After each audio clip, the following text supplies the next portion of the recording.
कर लें 2027 के लिए और 25 से 30 सीट ऐसी तैयार कर लें, वहां संगठन इतना फैला दे कि वहां केवल हराने के लिए आप सीट तैयार कर लें कि कहीं आप सपा को हरा दो, कहीं बसपा को हरा दो और कहीं भाजपा को हरा दो। अगर 30 सीटों पे हराने का काम कर लिया और 3 सीटों पे भी ना जीतो, सेकंड नंबर पे आने का काम कर लिया, आने वाला जो 27 के बाद चुनाव होगा 30 विधायक जीतने के लिए लड़ेंगे आप, 30 विधायक जीतने के लिए। तो प्लानिंग के तहत काम करना होगा, संगठन बनाना होगा, संगठन के अंदर पूरी राजनीतिक सोच होगी और राजनीतिक सोच के तहत उस संगठन को आगे बढ़ाया जाएगा। संगठन जो बनेगा उसका एकमात्र केवल लक्ष्य यही होगा कि आने वाले समय में हमें अपनी खुद की पार्टी से सत्ता को हथियाना है।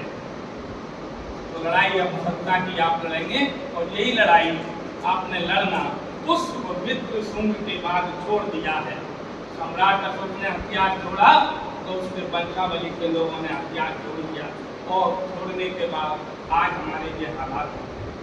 तो आज जीतने के लिए हथियार की जरूरत नहीं है, क्योंकि बाबा साहब क्या कहते हैं, अब तो केवल बैलेट बॉक्स की जरूरत है और रानी के पेट से राजा नहीं पैदा होगा।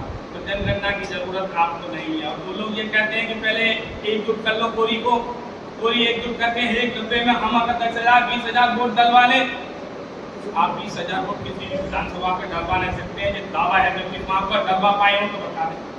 77 साल के दरमियान किसी भी एक सीट पे कोई जाति का प्रत्याशी निर्दलीय खड़ा हुआ हो, 20,000 वोट लाया हो किसी भी सीट, चाहे आप 50,000 हो चाहे वहां कोई जातीय जनगणना करने की जरूरत नहीं है। कहाँ तक करेंगे? तमाम अपने लोग चमार लिखते हैं, दरजुलाहा लिखते हैं, बुलियार लिखते हैं, लेकिन सीना ठोक के कहते हैं हम कोरी, आगे कहते हैं कोई पीछे कहते हैं कोरी तो है। अरे सत्ता में तो आ जाओ एक बार, सब सीना तान करके आ जाएंगे, मेरे से बात सबका इलाज सत्ता में है। तो मैं ये चाहता हूँ कि 30 से 40 ऐसी सीटें चयनित कर ली जाएं जिन सीटों पर हम 50 से 60 70 40,000 तक वोट है, हम कॉम्बिनेशन बना करके 3 से 4 सीटों पे जीतने के लिए अपनी ताकत तय हो जाता है मामला, ठीक है। वरना पूर्वांचल से भैया आप आ जाओ अपनी सेना लेके और पश्चिमांचल से मेरे मोहित और दिनेश भैया आ रहे हैं, दोनों का मिलन हो जाएगा। यहाँ लखनऊ में आकर के हम देखते हैं उत्तर प्रदेश के अंदर कैसे क्रांति नहीं आती। आज केवल आप तीनों सेनापति इतना वादा कर जाए कि इस प्रदेश के अंदर जब भी कोई धर्मकांड समाज के खिलाफ होगा, आप तीनों आपस में बात करके एक बड़ा भूख बजाने की कोशिश करेंगे। जगदीश माहौर आपके साथ है और न जाने कितने साथी आपके साथ हैं। जैसे फतेहपुर में कोई आवाज उठाने नहीं पहुंचा है और मजबूरन लोगों ने भीम आदमी से संपर्क किया, तब जाके वहां धाराएं बढ़ाई गई हैं कि इसमें अरे कब तक मोहताज रहोगे, कब तक मोहताज रहोगे किसी औरों के। आप अपनी लड़ाई भी अपने बल पर 77 साल की आजादी के बाद लड़ना नहीं सीखे हैं। एक हो जाओ, एक हो जाओ, एक हो जाओ, कब तक एक हो जाओ? आप मैदान में उतर जाओ, लड़ जाओ।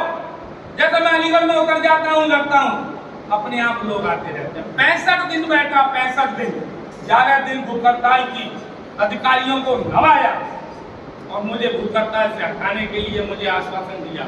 आज के आज ही अरेस्टिंग होगी। 11 दिन हो गए थे, मेरा 13 किलो वजन घटा था। अधिकारी चिंतित थे कुछ हो गया तो ऐसा ना हो यूपी की सारी पार्टियां आंदोलन करेंगी। कोई आंदोलनकारी के साथ अगर कोई घटना हो जाती है तो जितने राजनीतिक दल हैं उन्हें राजनीतिक रोटी सेकने का मौका मिल जाता है, तो सरकार को मौका नहीं देना चाहती है। इसलिए जब उन्होंने देखा कि इनकी तबीयत बिगड़ती जा रही है, कमजोरी आती जा रही है, तब उन्होंने आनंद फानंद में कहा कि ठीक है, बहुत सारा जो आपका एजेंडा है पूरा अगर आपको पास करना है तो लड़ाई आपको दूसरे तरीके से लड़नी होगी। 77 साल से आप कोरी कोरी चिल्ला रहे हैं, कोरी कोरी चीख रहे हैं। अगर कोरी कोरी करके कोरी समाज के संगठन बना करके क्रांति आनी होती तो न जाने कितनी पहले आ गई होती। आज जो जरूरत है, आज आपको किसी संगठन बनाने की जरूरत है, तो संगठन एक ऐसा होना चाहिए कि लीडरशिप पूरी समाज के हाथ में होनी चाहिए।